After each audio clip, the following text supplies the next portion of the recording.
हम अपनी जिंदगी का एक दिन भी बिना टेक्नोलॉजी के बिता नहीं सकते। हमारे फोन्स, हमारी गाड़ियों को जीपीएस, हमारी जहाजों का नेविगेशन इलेक्ट्रॉनिक पर चलता है। हम इन चीजों पर इतने डिपेंड हो चुके हैं कि हम सोचते हैं कि हमने कुदरत को कंट्रोल कर लिया है। लेकिन क्या हो अगर मैं आपको बताऊं कि दुनिया में ऐसी जगह है जहां ये टेक्नोलॉजी, यह इलेक्ट्रॉनिक सिग्नल अचानक काम करना बंद कर देते हैं। सबसे पहला नाम जो किसी के जहन में आता है वो है बरमुडा ट्रायंगल। अंटार्कटिका ओशन का यह हिस्सा सदियों से समुद्री जहाजों और हवाई जहाजों के गायब होने की वजह से बदनाम है। लेकिन सबसे खौफनाक बात उनके गायब होने से पहले के आखिरी लम्हा है। बच जाने वालों की रिपोर्ट और उन आखिरी जहाजों से आने वाली रेडियो कॉल में एक चीज हमेशा कॉमन मिलती थी, या तो उनके कंपास पागलों की तरह घूमने लगते थे या फिर रेडियो काम करना बिल्कुल बंद कर देता था। पायलट्स ने इलेक्ट्रॉनिक फॉग का जिक्र किया, एक अजीब सी धुन जो उनके जहाजों को आकर घेर लेती है और उनमें तमाम इलेक्ट्रॉनिक सिस्टम को खराब कर देती है। साइंटिस्ट कहते हैं कि मौसम की खराबी के कारण होता है ये।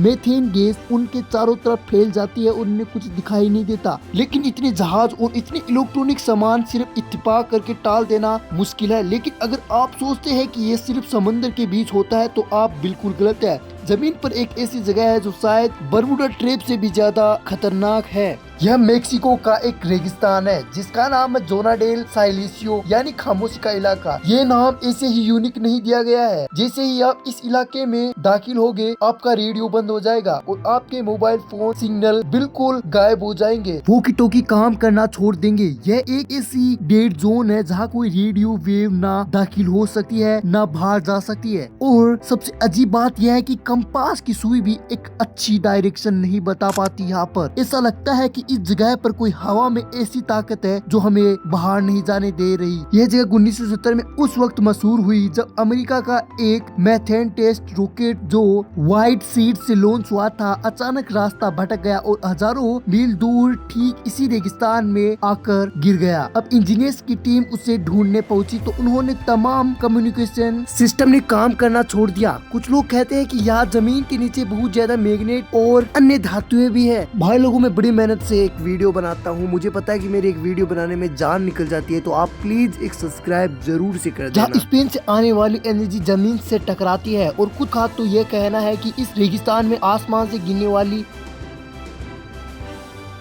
इतनी ज्यादा है कि उन्होंने यहाँ की जमीन को मैग्नेट बना दिया।